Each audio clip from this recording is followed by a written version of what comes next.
Courageous leadership is not just a trait, but a transformative force that can steer an organization through the tides of change and uncertainty. It is the backbone of strong leadership, the kind that not only envisions, but also enacts progress and innovation. Bold leaders have an array of characteristics and behaviors that foster success. Leadership is the intimate collision of a bold performance and a courageous soul. Ladies and gentlemen, now that I have your attention, good evening and a warm welcome to the Bold and Courageous Leadership Roundtable, brought to you by the Mentorship Boardroom in partnership with Nedbank. My name is Prof Mohale, and I have the honor of directing proceedings for this evening. Most of you may have seen the restrooms are straight just out of the main entrance. You may also want to keep your phones on silent because you surely don't want to miss out on great, insightful conversations lined up. I do, however, encourage you to keep the conversation going on social media under the hashtag Bold Courageous Leadership, and you can tag the Mentorship Boardroom. We are on X, and our username is @mentorshipbr. We are also on LinkedIn, we are on YouTube, we are on Instagram, and there you can find us under the name, the Mentorship Boardroom. Without any further ado, I would like to call upon our first speaker, whom most know as the Group Regional Vice President at MTN. She's also the Chief Champion for Africa's progress and democratizing access and opportunity. She's the reason we are all gathered here this evening. Ladies and gentlemen, the founder of the Mentorship Boardroom, Ms. Yolanda Kuba.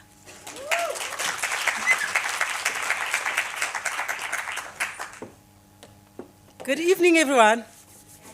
How are you? Good. Fine. Good to be here, hey? I feel like I'm at church. Anyway, my role is easy today, is to first welcome you officially to this event. And then number two, for those who don't know, just speak about the Mentorship Boardroom literally for 2 minutes, for those who have never encountered the Mentorship Boardroom or who've never signed up as a mentor, as a mentee on the Mentorship Boardroom. The Mentorship Boardroom is a platform that we created that actually seeks to do something very simple, to democratize access for everyone and democratize opportunity for everyone, such that we all have access to wonderful people and leaders that we have grown to know for some of us, which other people do not have access to. And that's really what we're trying to do. And in so doing, really get some of you to actually interact with some of the greats and the trailblazers in the South African context and beyond. And with that actually having said, my role, if I don't do this, Mosidi is the program manager for the Mentorship Boardroom. If I don't say this, she'll kill me. Please make sure you sign up to be a mentor, a mentee on the Mentorship Boardroom. And the website is www.thementorshipboardroom.com. Did you all get that? Yes. Okay. Who didn't get that? Who didn't get that? Okay, just to check if everyone is listening. What is the X handle for the Mentorship Boardroom? Who said BR first? Who? Was it you? It wasn't you. It was a lady I heard. Where are those? There.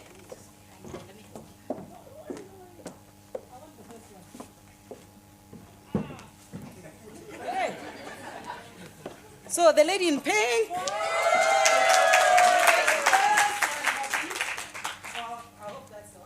Okay. Thank you so much. So that was my job. That literally was my job today, just to literally talk to you and just give you a minute about the Mentorship Boardroom. It will be signed, don't worry. He has promised that he will sign every book that is here today, and we have a lot of books here today. So thank you for coming, and really please do enjoy this moment where you hear from one of our greats, both from the people online and the people in the room as well. Thank you very much.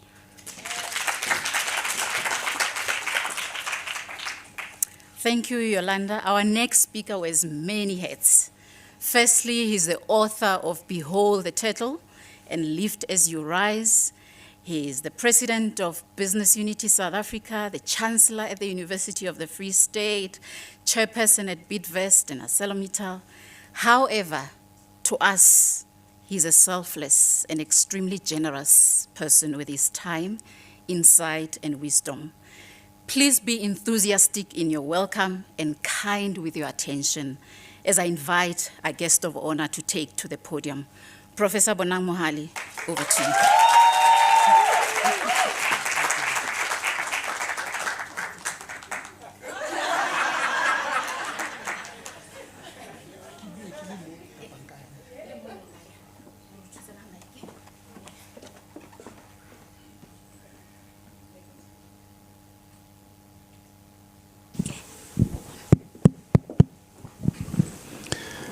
I want to remember your face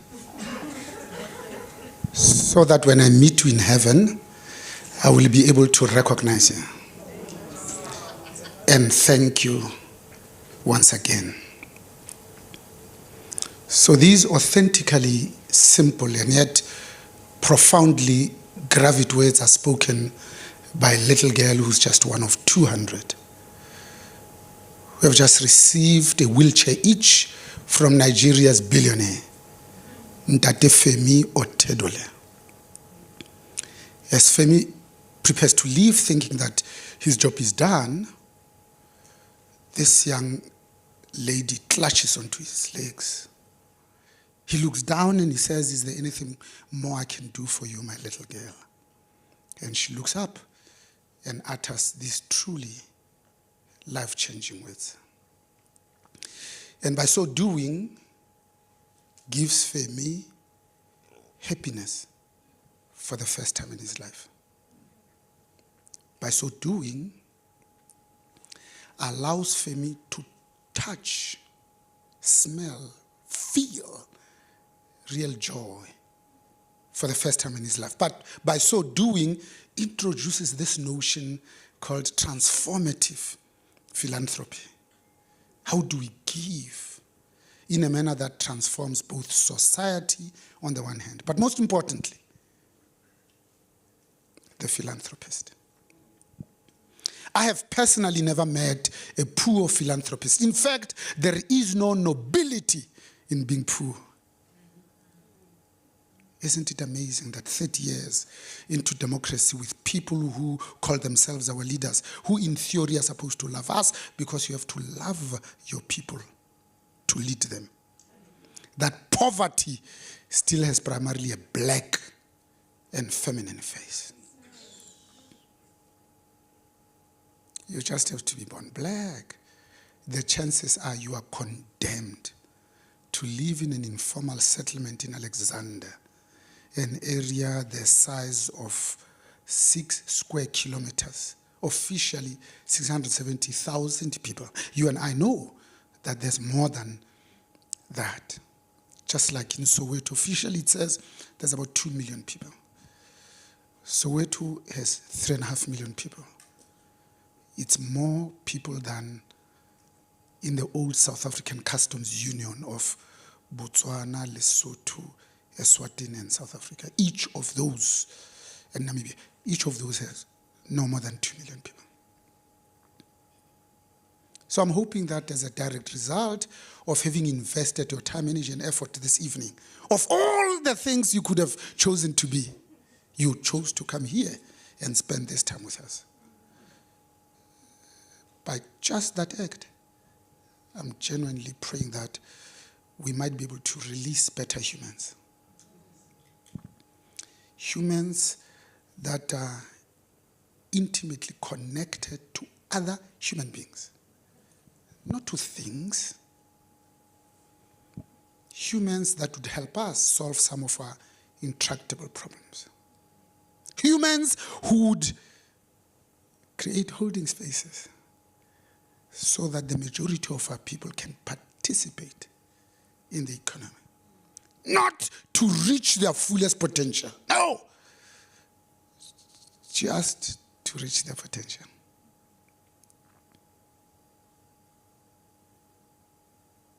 But by this act of coming here today and having this conversation with us, and Mayor Landa calls it a dialogue, you are simply manifesting outwardly what you already feel as leaders.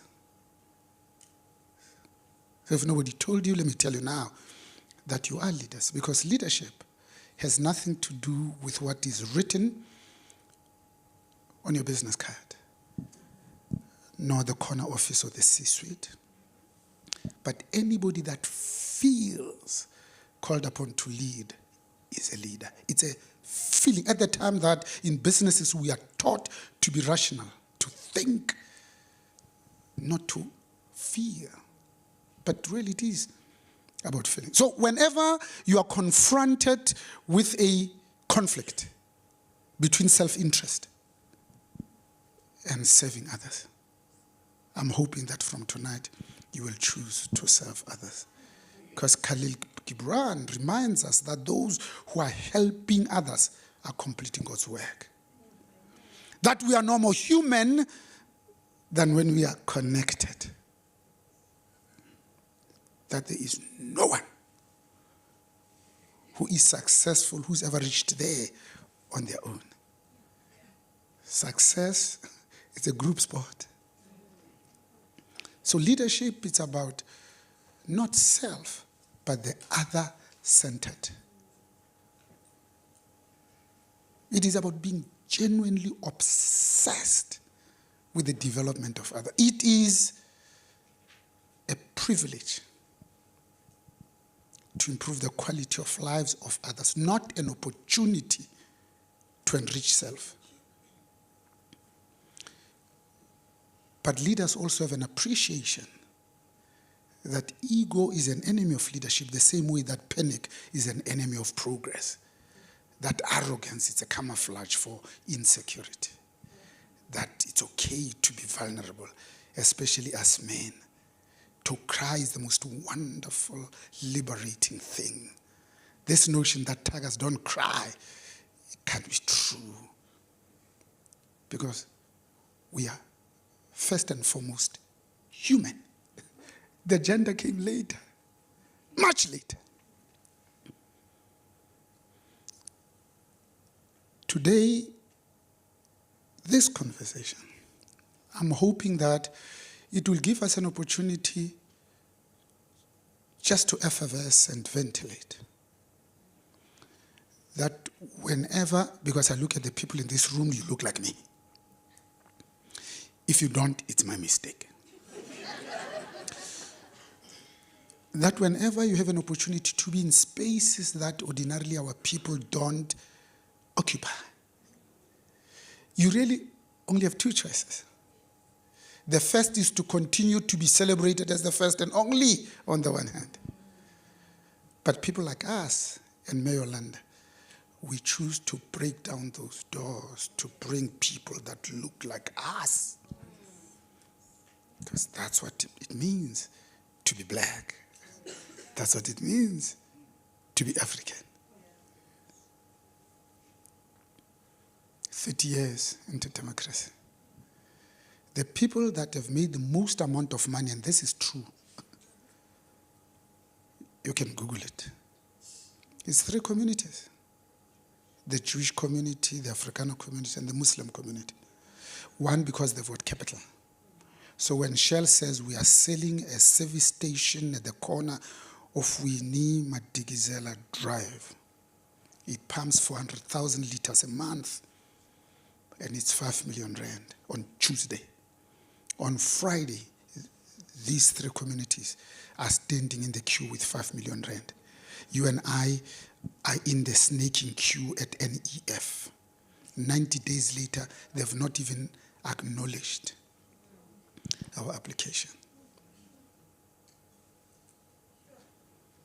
If I had time, I would share with you that we don't even have to reinvent the wheel. We have to steal unashamedly, the same way that we stole when we wrote our constitution. And today it's celebrated as the best constitution in the world. Not because of the 198 chapters, in the main body of the Constitution. No! Because of what's contained in the one-pager called the preamble. So we stole from the Canadian experience how they empower women in Parliament. We stole from the Bumiputra experience when the indigenous Malay people were excluded from the economic mainstream and the economy was in the hands of the Chinese people. The same way that when Singapore was expelled by its own parent Malaysia because it was a hopeless backwater. Even today, Singapore doesn't even have its own fresh water. Water is pumped from Malaysia into Singapore. Lee Kuan Yew looked at his people and said, we are on our own. In 40 years, they were able to be in the top 5 highest per capita income countries in the world. The World Bank and the IMF tell us that by 2050, they'll be number 1. With nothing. So Paul Kagame, love him or hate him, 27th of April 1994, we are in the snaking queues to usher in our democracy. On that day, 800 Tutsis were massacred by the Hutus. At the end of the month, that number was 1 million people.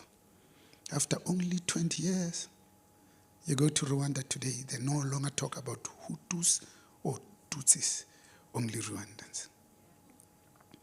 When you go to the capital in Kigali, you get free Wi-Fi on public buses. At 23:30 at night, a lady in her bum short with a Maltese poodle walks to an ATM, open a purse to withdraw from an ATM, put it back in a purse and walk back home safely. I'm a man, in case you haven't realized. I can't take the Van Buren off-ramp in Bedford View and park my car 10 meters from that bob machine with no wallet, just one credit card. Withdraw money and make it safely to my car. It's literally a dance with death. That is the title of my second book. Behold the title. He only makes progress when his neck is stuck out.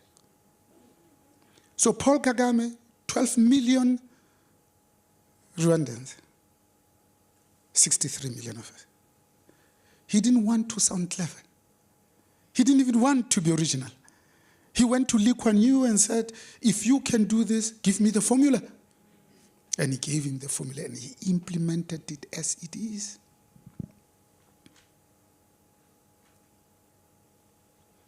Five countries in the world used to receive aid. After 20 years, all of them, 20 years later, are giving aid. One of them is South Korea. The second is Singapore. The third is Japan, the only country in the world that was hit not by one atomic bomb, but by 2 in Hiroshima and Nagasaki. 20 years later, they were giving aid. Ghana and Zambia gave aid in 1960 to South Korea. By 2010, South Korea's economy was 20 times bigger than that of Zambia and Ghana. 60 years we've been free since 1957, Kwame Nkrumah. His famous speech, Cape to Cairo, Malakazia to Morocco. Ghana won't be free until the rest of the continent will be free. 60 years later, African leaders are holding a conference about how to ask for better forms of aid. So I was saying, if I had time, I would tell you the secrets of these 3 communities. Let me just share with you 3, and then I shut up. The first one, they ask the question, do you as a family and as a community regularly sit around the table and talk about how to make money? Do you as a family and as a community buy from each other and one another? Do you as a family and as a community invest in and refer business to each other and one another? That is all there is to it. No rocket science. So I'm hoping that when we leave here today, our behavior is going to be different. Because whenever there's a clash between knowledge and behavior, behavior always prevails. So when you want to buy a house in the leafy suburbs of Bryanston, you can go to Pam Golding. Pam Golding is a good friend of mine. Son is a clinician, MBBCH, even left practicing to sell houses. That's how much money they make. But there's the lesson in that. When you want to buy your house in Bryanston, are you going to look for Mkolisi and say, I want to buy my house from you so that you get the 7%? So when you want to enjoy your red BMW X5M with white leather interior, do you go on a Saturday with your flip-flops and just walk in the showroom? And somebody jumps at you and says, may I help you? Ma'am, may I help you? Say, and you say, no, I'm just looking. So that you go back to Memadi Khezi, right at the back, who's not even looking at you, and say, I want to buy this car from you so that you get my commission.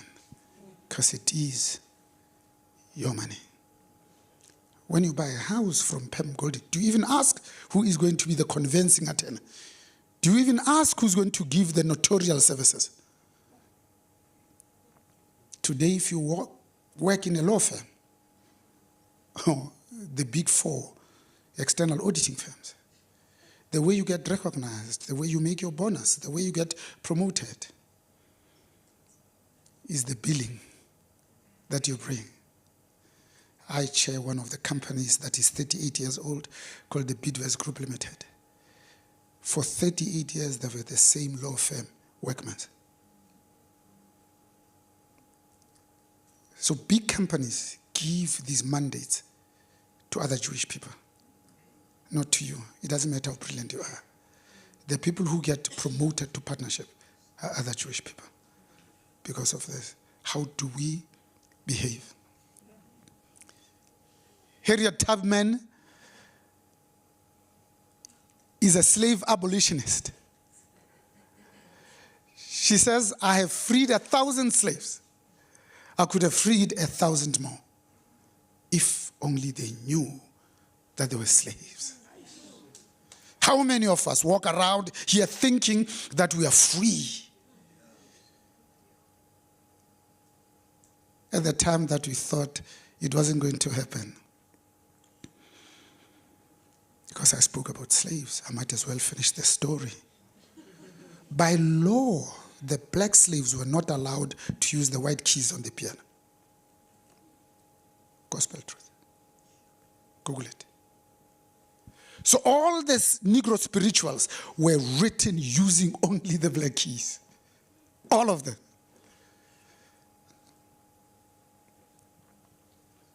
And Whitley Phipps stands up and says this publicly amongst his own people. And he chooses to play a John Newton song called Amazing Grace. Not written with all the black keys, with only 5 keys. Amazing Grace. And brings all of us to tears. You are sons and daughters of amazing warriors. If they could bring Negro spirituals that sold more and broke all the records, including the Amazing Grace, which is still in the top 10, decades later, can you imagine what you can do with what you have? We've been having Stokvels all our life, but the Stokvels for us, because you see, a poor mother begets a poor child. So if you are a leader, you come from a four-roomed house and you are now in politics, you build your own people a four-roomed house.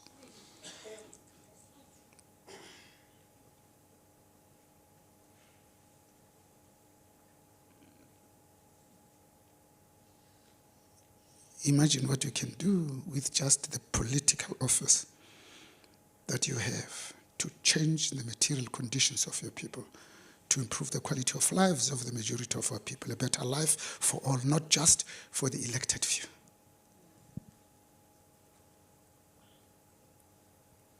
Because that's who you are. Daughters and sons of people that never said never. That went back to their places of work after they were kicked in their backside and fired. But on Monday they were back because they knew that they wanted to educate you and I. Collectively, severally as a people, we haven't succeeded in eradicating the legacy of apartheid. We must liberate our own children so that they don't have to complete the wars that we didn't finish. They must start their own wars, new wars. So when we have Stokvels, all we could do was when your parent dies, we'll give you a pot of money so that you can go and bury your parent. In 2010, the Stokvels collectively were worth 43 billion. We didn't even know it. Imagine if we held these Stokvels to say 12 of us will come together. Instead of hiring somebody else's house and paying rent, we're going to buy our first property. This is a Stokvel. But now you own your own house.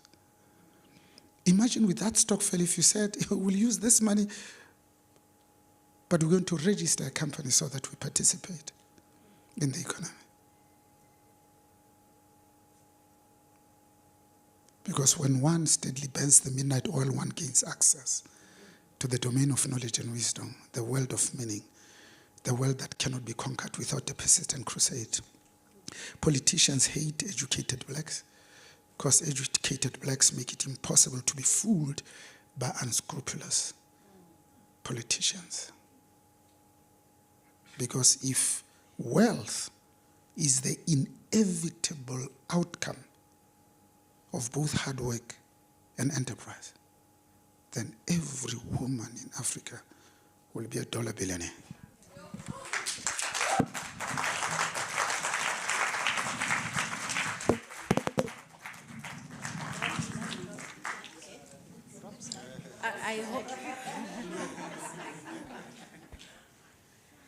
I hope you were sitting down taking notes like I am, although it was a difficult juggle between taking notes and really being in the moment. Thank you so much, Prof Bonang Mohale. We can never drink enough from your wealth of wisdom. I would like to invite a formidable panel that will not only respond to Prof Bonang Mohale's keynote, but also help us to dissect the theme, bold, courageous leadership, drawing lessons from the late Nelson Mandela's leadership, but also the role of mentorship in grooming the next generation of leaders. Some of you have been part of the campaign that we ran for Mandela Month, where we started off calling for 67 mentors who were going to dedicate 67 minutes mentoring online the 67 mentees, and ultimately we ended up with thousands of mentees and just over 1,000 of mentors. Hence, we are still encouraging those who are able to join as either mentees or mentors to continue doing so. So I'll start first with our Moreki to join us on stage. She's the executive head, integrated marketing and experience here at Nedbank. A little bit about Ntabiseng. She's a marketing executive with over 14 years of senior management experience, leading cross-functional joint delivery teams and building the most loved local and global brands in the FMCG space, as well as telecommunications and financial services. Ntabiseng, please join us on stage.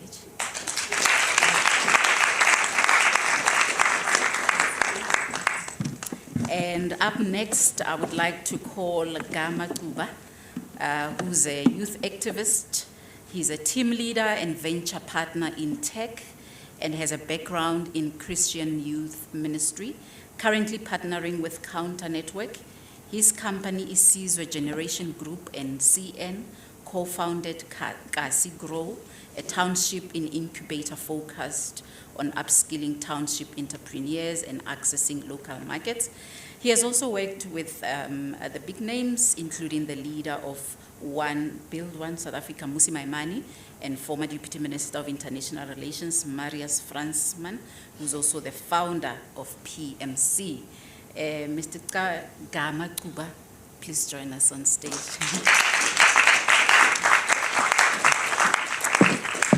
And I'd also like to call upon our third panelist, Van Harris.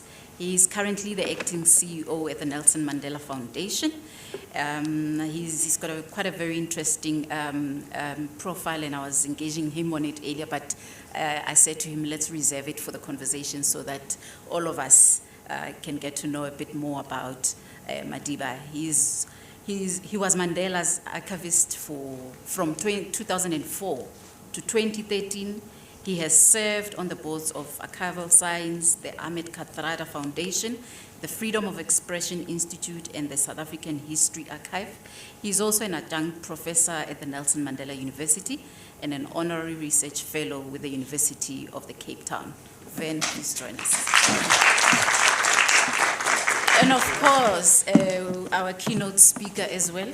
I'm sure if time allows here and there, we'll take questions.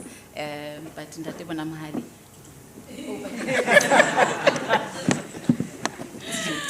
So I'll start first by inviting our three panelists to at least just give their views on what Prof has just shared with us. They were quite pearls of wisdom that he shared there, but I don't want to take that away from you. I'll start first with Ntabiseng. Okay. You better be nice. That'd be nice. So what I really took out and what I enjoyed, maybe three things for me. The first one, when he spoke about the different ways in which human beings connect. And for me, it's always like quite an important theme, just in leadership and reaching your potential, is looking after almost that role coverage that people play in your life. Who's challenging you?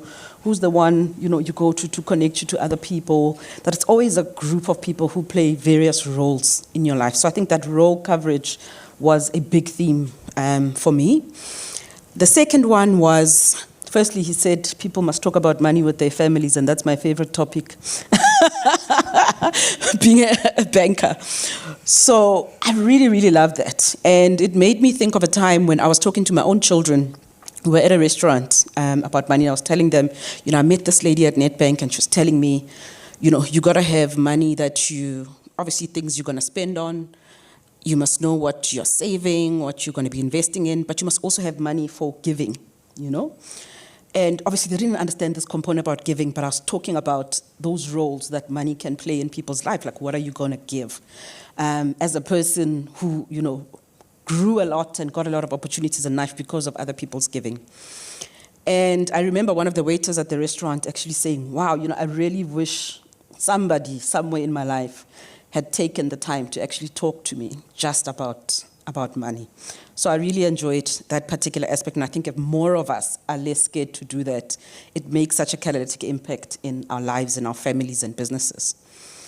And I think the last part was just about that courage to almost act.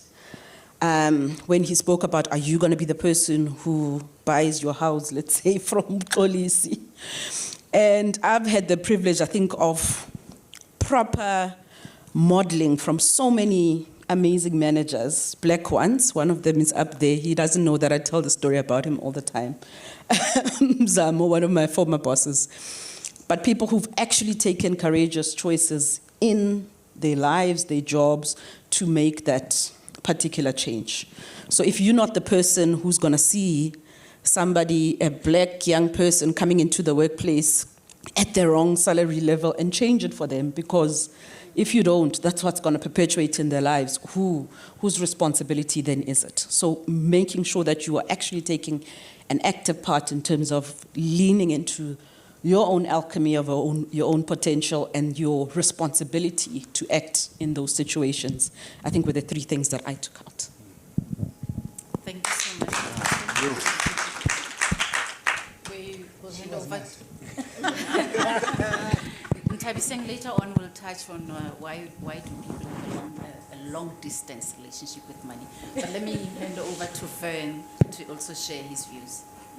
No, thank you, Dr. Mohale, for saying the hard things, but in being so inspiring. I think for me the takeaway is that leadership is always about taking responsibility for one's own personal journey, but understanding that it's always connected to collective journeys and taking responsibility for those collective journeys as well.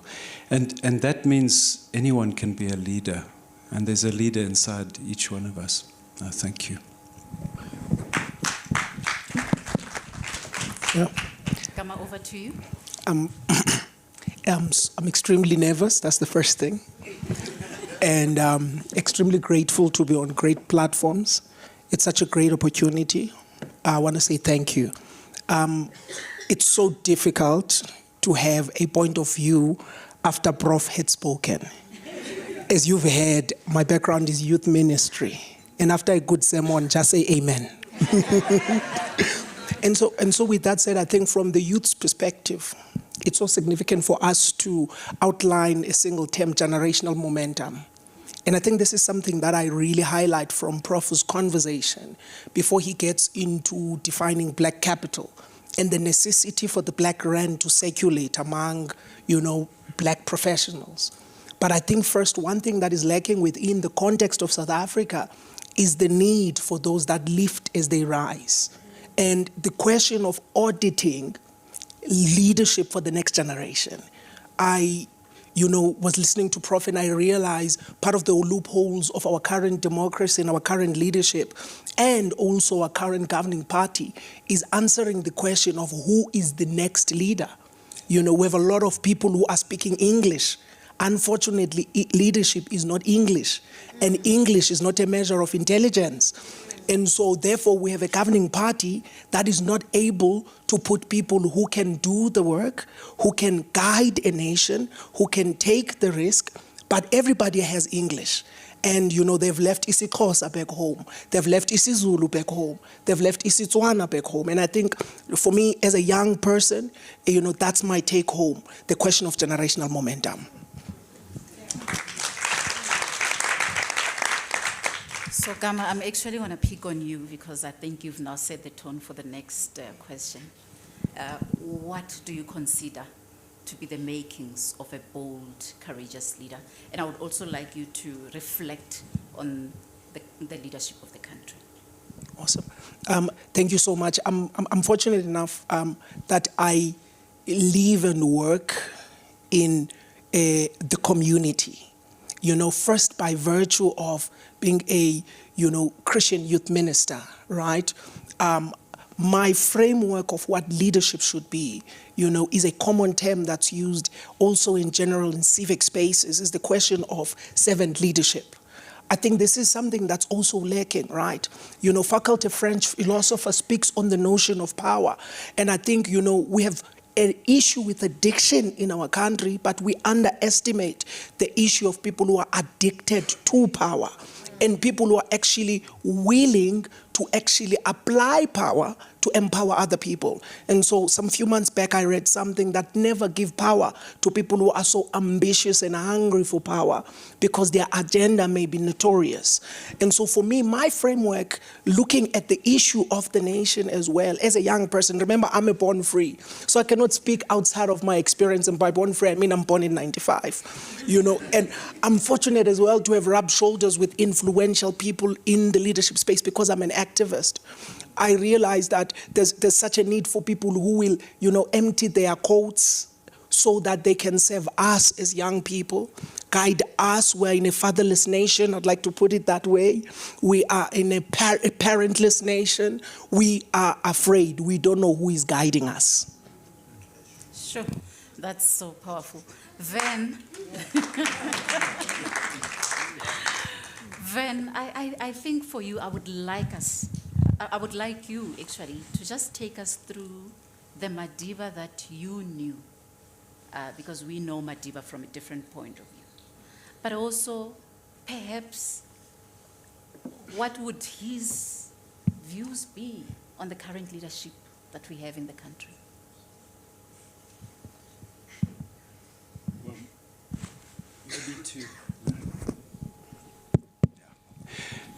Well, maybe to share just a couple of things I learned from Madiba, the qualities of leadership that the world doesn't really know about, and the ones that for me have mattered the most in terms of my personal journey. So just maybe three things. One is, we've all heard that myth that Madiba came out of prison without bitterness and forgave.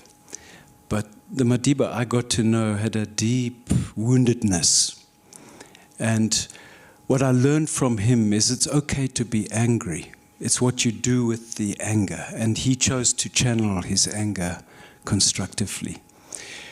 A second one for me is he failed at many things.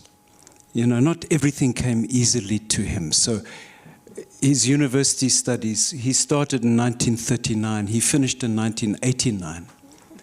And in all those years of study, he failed 35 university exams.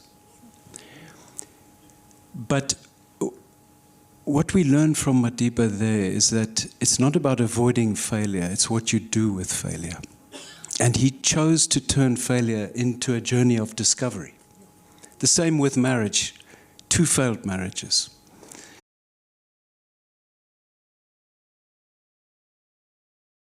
Or weaknesses. I remember in 2005, I recorded a conversation with him where he said to me, you know, when I went to prison, I was a male chauvinist. And it took me years of thinking and reading to understand that my attitudes were completely wrong.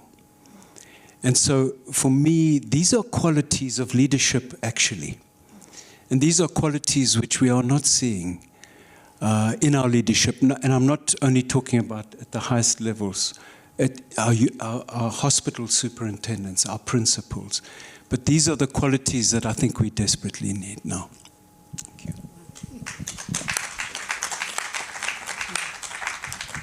Prof Bonang Mohale did say that leaders are also humans, and oftentimes leaders tend to shy away from sharing their vulnerability. And Tabi saying it's Women's Month. Oftentimes we get asked, what are we as women if we are saying we are less represented where it matters most?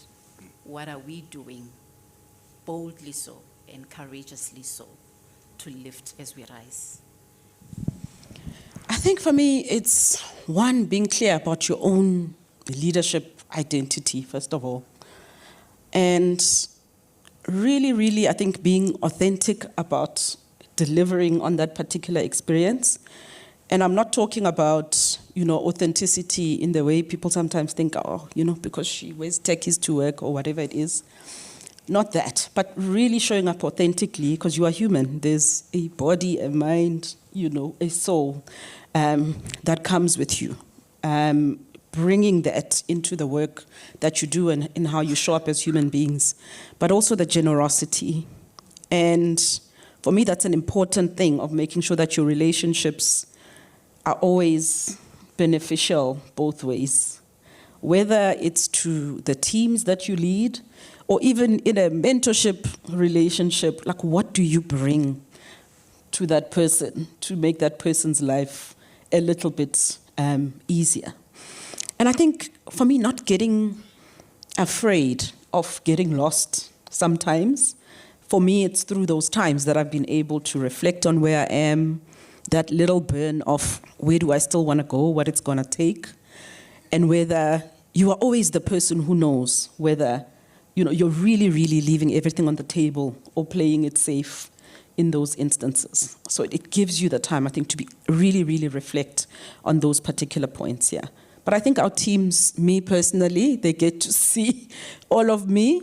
Someone sent me a postcard recently that he came back with from funds. He said, Queen Jiva. I don't know when I became the Queen of Jiva, but they know me. And whether it's a one-on-one where coffee turns into wine or whatever it is, you have to have those ways of acknowledging people for their own differences, meeting them where they are, not being afraid to leave a path where they can also follow, and really rising up to the opportunity of creating more leaders. I heard a young person today actually talk about in my team, leading with your legacy. Like, what do you want to really leave behind when people say, what did this place smell like when she was leading here? So leading really with that always really helps me clarify my own identity as a leader.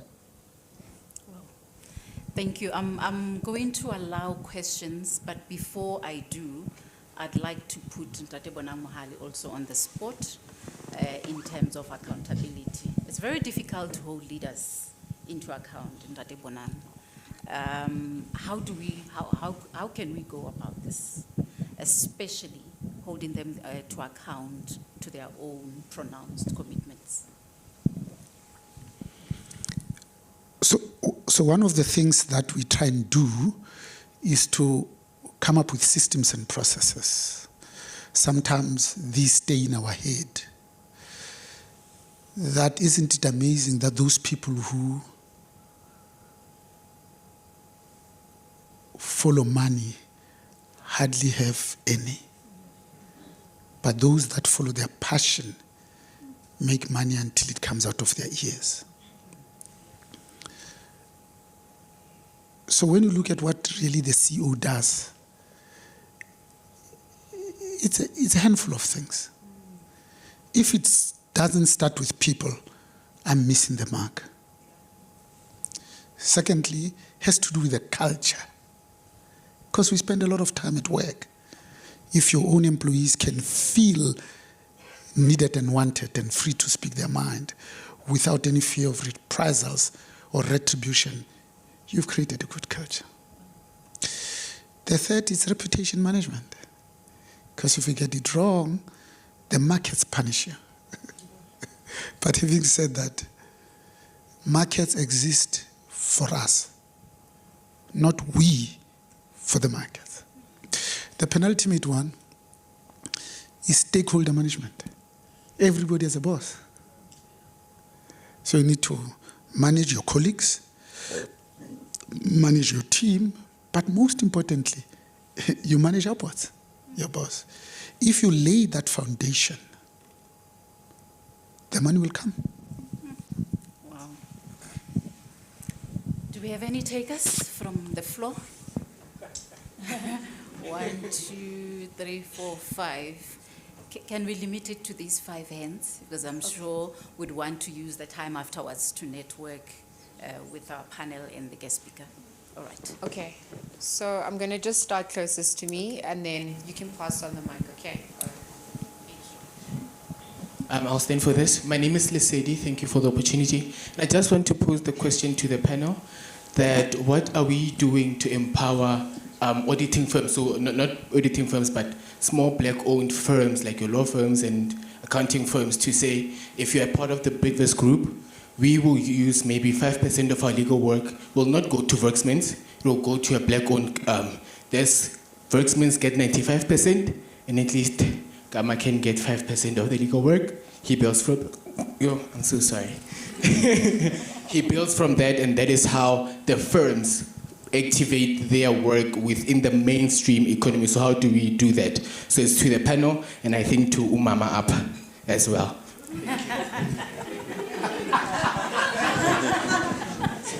Should I Maybe let's afford the panel first to respond. Maybe 1 or 2 people from the panel. I mean, in my context, from a corporate perspective, maybe even speaking here at the bank, we have a number of initiatives, obviously, in our ESD functions that help with enterprise supply development. I don't know where you guys parked when you came here today, but you'll see businesses like flower shops and all sorts of things that even house their businesses here at the bank.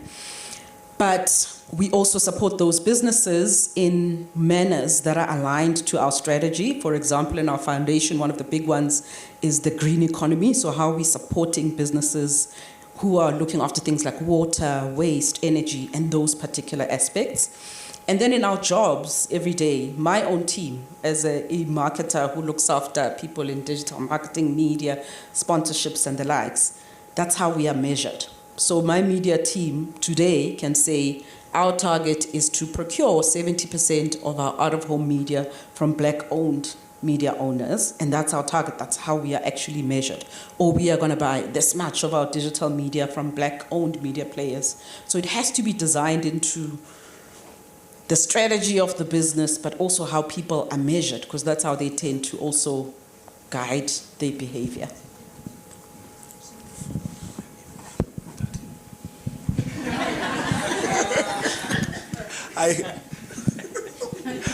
I'd actually hoped that I was going to skip this question. I was fortunate enough that I had the opportunity to be in spaces with people who are in venture capital and private equity. And for me, I live in Cape Town. And by virtue, I then realized that part of the problem of South Africa was what I term capital inequality, right?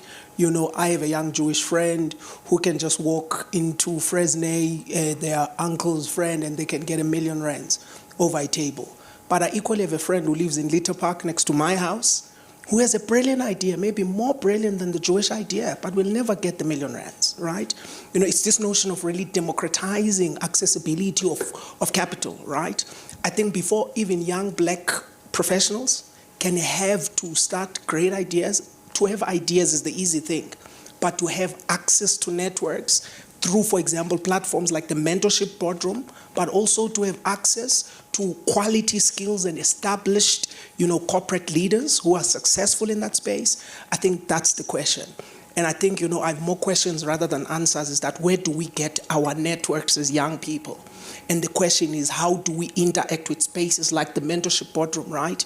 And lastly, as I land my airplane, I think we just have to keep on agitating the system, because capital is just not trickling down to the lowest of the communities. I brought venture capital for the first time to Khayelitsha since South Africa ever had any kind of democracy. And I think there is an economic problem. We need an economic CODESA. Wow. Thank you. I knew you were going to come to me. I knew you were going to do that. When you have a big brother like that, it doesn't work, right? Yeah. So, that is a very unpopular question, right? But, last night at home, Ukama arrived last night. If you don't know, he's my nephew, right? Nyamdal, right? Yeah. So, when he arrived, he says to me, what Dabs? Dabs, there's something you said in one of your interviews kind of many years ago, right?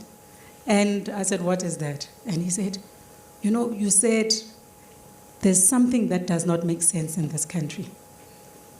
The Black majority allows itself to be told that you are being included, but you are the majority. That is a contradiction in terms, right? And I said this many years ago. And I said, we allow ourselves to be told we are getting empowered, right? And empowerment means someone can only empower me to their capacity, to their level. Because when you empower someone, umsusala, umbegala, because they can't get to your level, right? By definition, right? When my mother takes me to school, she says, I am educating you in order for you to thrive. She has no limit on me, right? So that is the one thing we have to keep on asking ourselves. When Gama says we have to agitate more, that's what we need to do. We have to ask the real questions.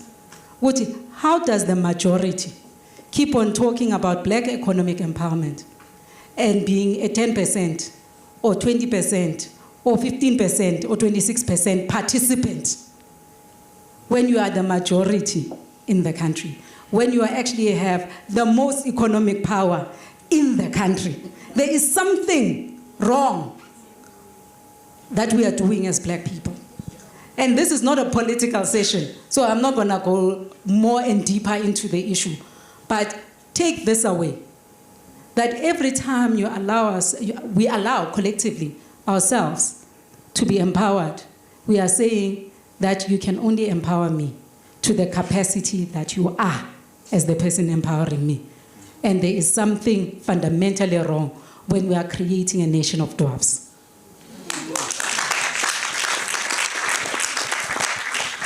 Okay, I have to go after that. Afternoon, everyone. So my name is Zandile Mkhwanazi. I'm the CEO of Girl Code. I employ 12 black women and we've empowered 80,000 girls in the country, right? So I hear you, Prof. And, thank you. My thing now is that a lot of these things, and it kind of touches to what Yolanda was saying, is that there's limitations, right? Companies are like, oh, we are empowering you, but we can only give you up until this much. So what is the call to action to everyone and to people that are in those positions to say, how do we get to the world that you are talking about, where young black people in Tembisa, in Soweto, are sitting on a dining room table and they're talking about money and they're talking about the things that matter. What are we investing in? How do we get to that? Like, what is that call to action? Because I've been to many of these rooms and these discussions and in Santon, and it's great because I can get here. But there's a lot of the girls that we work with that have never been to Santon and have never been in these rooms and heard these conversations. So what do we do collectively from today? What is the next thing so that when we talk up again next year or whatever, we can talk about the actions that we've implemented and the things that we've stolen. Sorry, I was in a conference and I heard a term, steal with pride, right? And that's what you're talking about. So how do we steal with pride to better our communities? Thank you. Okay, maybe let's take another question and then we'll... Okay. Sanibonani. My name is Nhlanhla Mkhunu. My question is directed to Ntate Bonang. I'm glad that we meet again after the Henley Business School Masterclass, where we asked you to be president and still you haven't given us the answer. So my question to you, Ntate Bonang, is what is your take on the GNU? And is it going to heal the nation, or will it further wound the bleeding South Africa?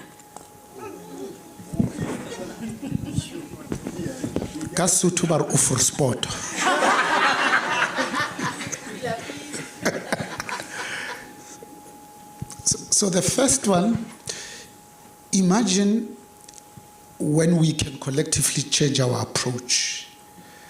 That when we think about procurement, we're not talking about catering and cleaning and the supply of toilet paper. But messes, we procure electromechanical things from black women-owned companies, lifts and air conditioners, where they can get long-term annuity income. Our government does that. They have an opportunity to build a new road between Pretoria and Maputo. They call it the N4. They give it to the usual suspects. After the fact, what are we going to do for BE? They give a tender to a black company to mow the lawn between the 4 lanes that go this way and go that way. Imagine if business did not give us platitudes about gender equality and pay parity, but delivered social justice. Yes. The CEO, after this conversation, tomorrow goes to HR and says, print me how much we are paying women compared to men for work of equal value. Puts a plan in place for the board's approval, even if it takes 100 years.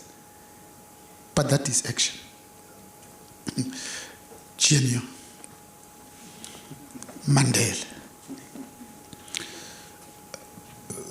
So one of the days when we go to the Nelson Mandela Foundation, the old man himself is there, so he introduces this dialogue room. And introducing this dialogue room, says, I'm going to invite Metsing's daughter from Buputatswana who killed those AVBA people. But I'm going to invite Eugene Terblanche's daughter so that they can talk about their fathers. I'll come back to that when you have time. He ends this conversation by saying, you don't negotiate with like-minded people. You negotiate with your enemies. At what point did we decide that MK is a worse enemy of ours than the DA? At what point did we say we fear the EFF more than we fear Helen Zell? The founders of this movement, the first Nobel Peace Prize laureate, Chief Albert Lutuli, says you don't want even your fiercest enemy at the weakest to exclude you as a solution. So why did we form the ANC in 1912? Why did we meet on the 27th of June 1955 and clip down the Freedom Charter 10 principles? Why did we say our constitution is the best in the world because of what's contained in the preamble? And it's just 3 principles. One talks about this notion of constitutional democracy. The second talks about social justice. The third talks about fundamental human rights. There's 30 of them from the United Nations Charter. Yes, freedom of association, freedom of speech, but freedom from hunger is the one that is less sexy to talk about.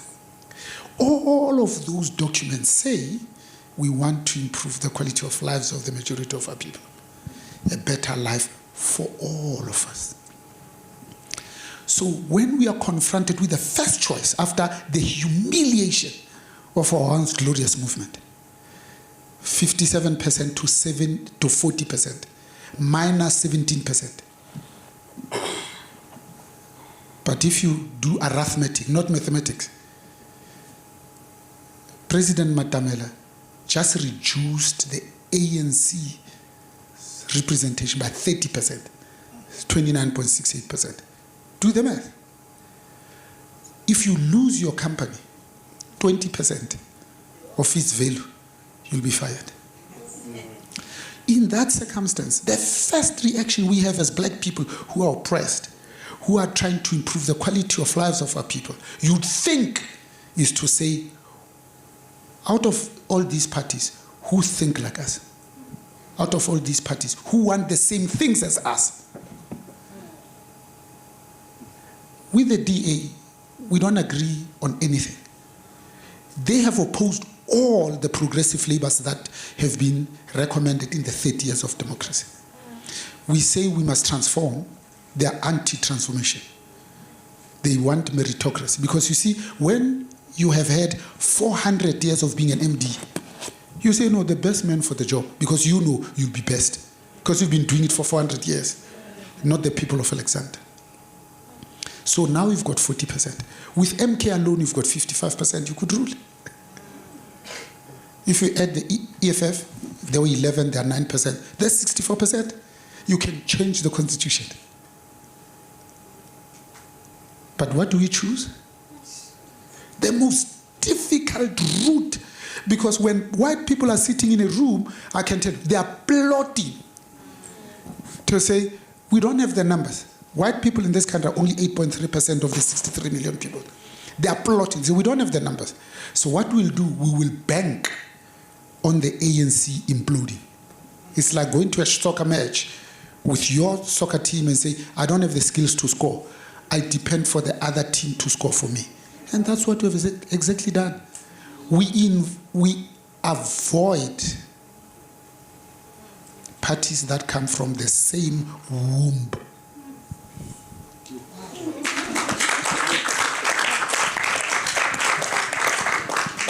Maybe touching a little bit on the first question. For me, I think it's about not getting tired of really honing in all of you to continue agitating for that kind of stuff. So I spoke about authenticity earlier, and my favorite topic being money. And I have to show up in my life as the same girl who, yes, grew up in that 4-roomed house in Rockville in Soweto, but whom people were able to give into through whatever gifted child's program and other things to end up being the girl who could meet Nelson Mandela at swimming galas because now he comes to see his own family at that particular school. And understand that the formative elements of my entire childhood and life, in the same way that they can shape my feelings about swimming in the ocean or how I fall in love, they shape my relationship with money. And once you've really, really honed that in understanding that, I think it's such a powerful thing in helping you make different decisions. I've used practical tools, especially when I started working in financial services. We've got money archetype tools that tell you exactly what archetype you are based on a few questions that you've answered.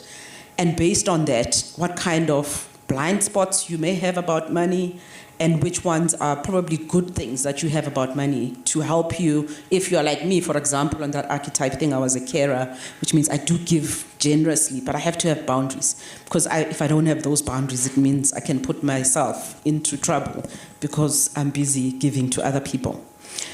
But not being afraid to continue. I talked about talking about it with my children. I do the same, Mina. In my family, no matter where I am.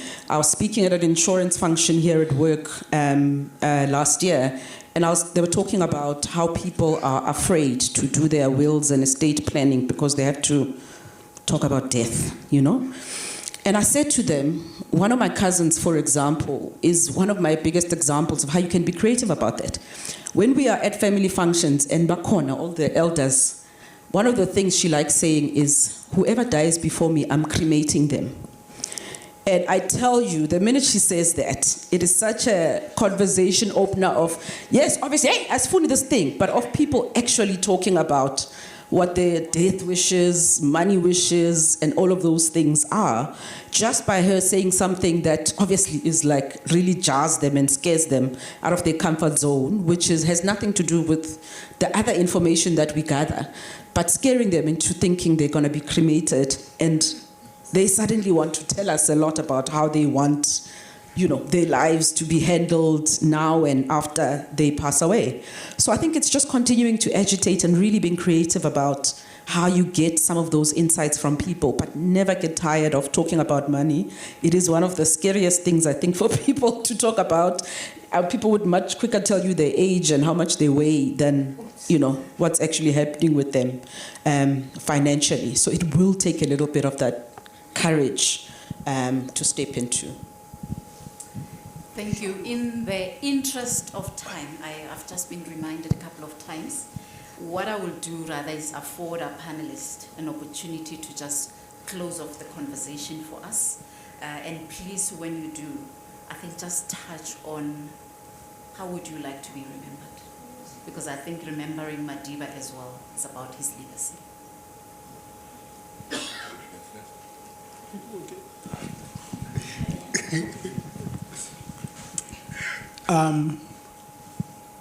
So this is my closing note, which I hope in the future can become a bridge to it being an opening note for other platforms. I think politics has changed. Politics are no longer politics as usual. And young people have not realized that things like electoral reform have completely restructured the political scenery. That in the future we can have an individual like Prof Mohale, if we genuinely believe that he is a leader, that we can lobby our 1 rand, 2 rand, 100 rands, 1 million behind him and put him on the ballot without a single political party. And I think this is something that we are underestimating in an overwhelming manner. But particularly because to introduce new thinking, you have to teach people to unlearn old thinking. And I always hear people talking party politics. And I want to highlight, we are not hijacked by political parties. We are responsible for the next move. The second thing that I'd like to highlight is the notion of innovation of culture. I think we ought to realize as young people that as we move forward, we are not introducing new things, but we are borrowing some of the old things to create what may be the future.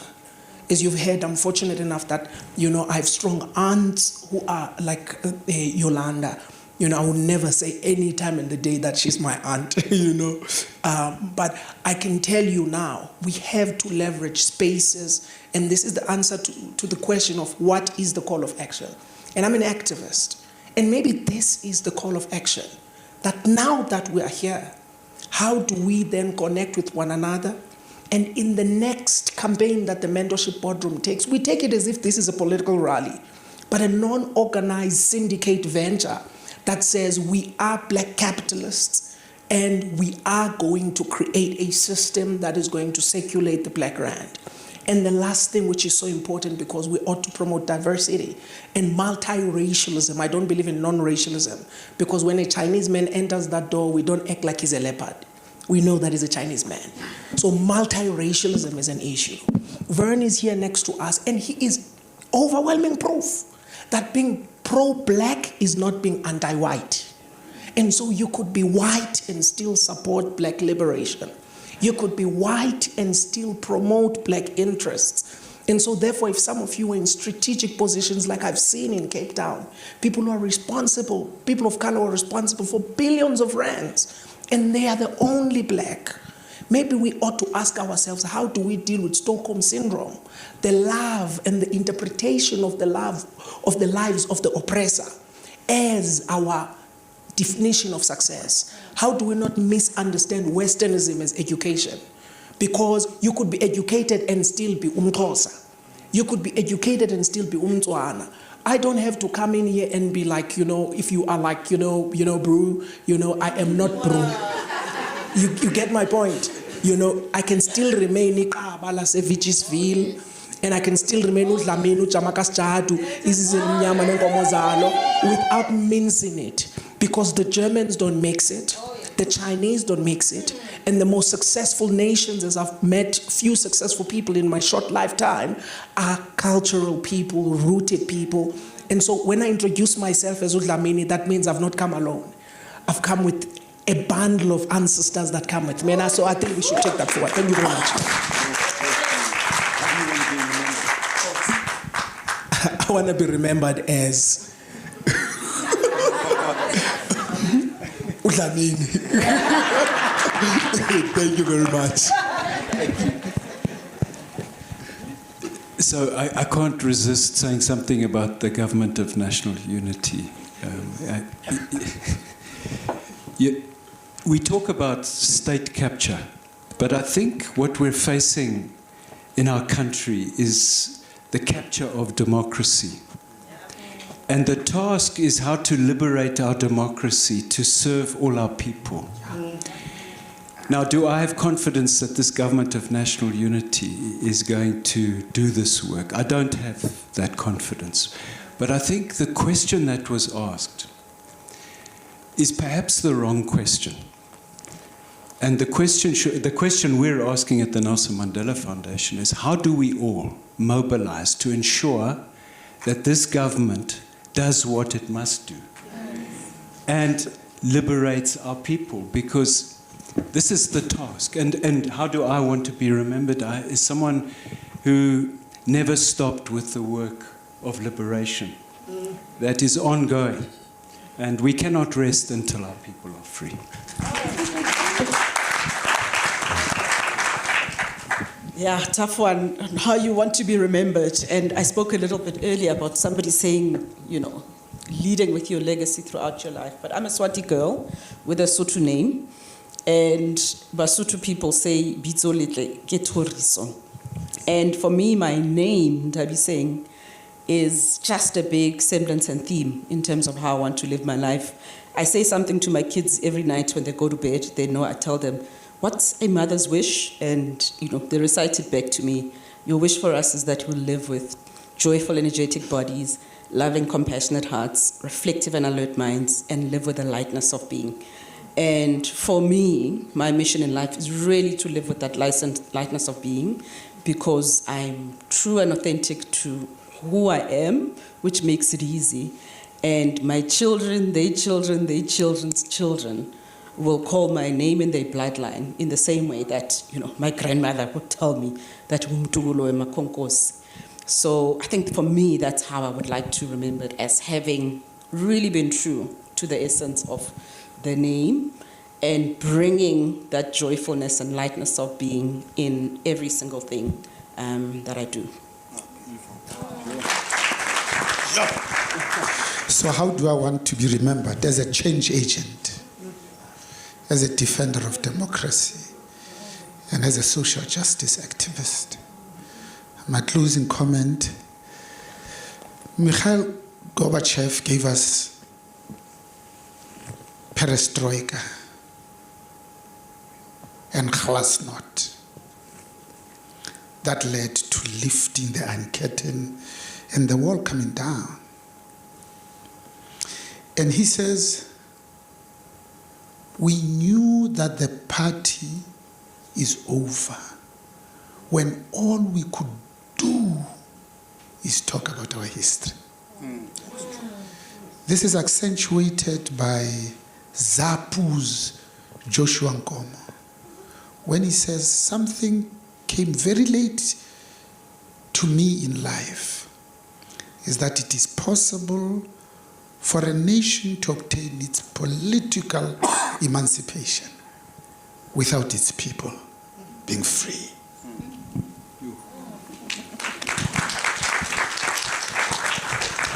And possibly I can also put my boss on the spot and say, what would he be like to be remembered for?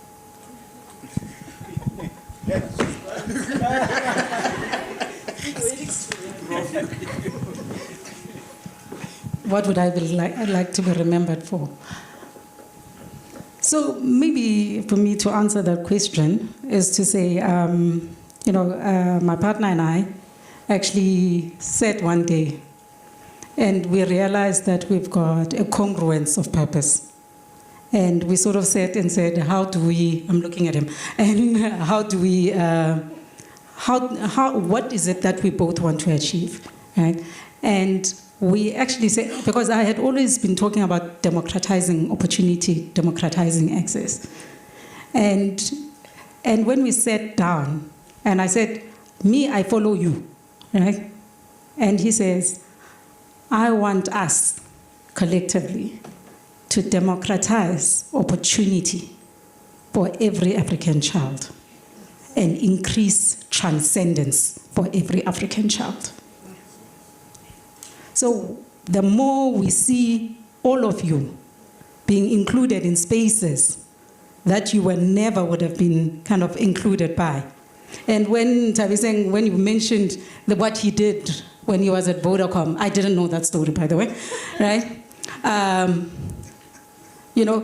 That's the kind of people that we want to be remembered by, the kind of stories we want to be remembered by, how we actually deliberately included instead of invariably or deliberately excluded. Platforms like this and many others that we are involved in, whether it's bursaries, whether it's helping young children from like early childhood, all the way to matric, and then all the way to bursary students at UCT and other universities. That's what we want to do. We want to be a catalyst for change. We want to see the black child prosper in an African context and beyond. And that's how I and he would like to be remembered.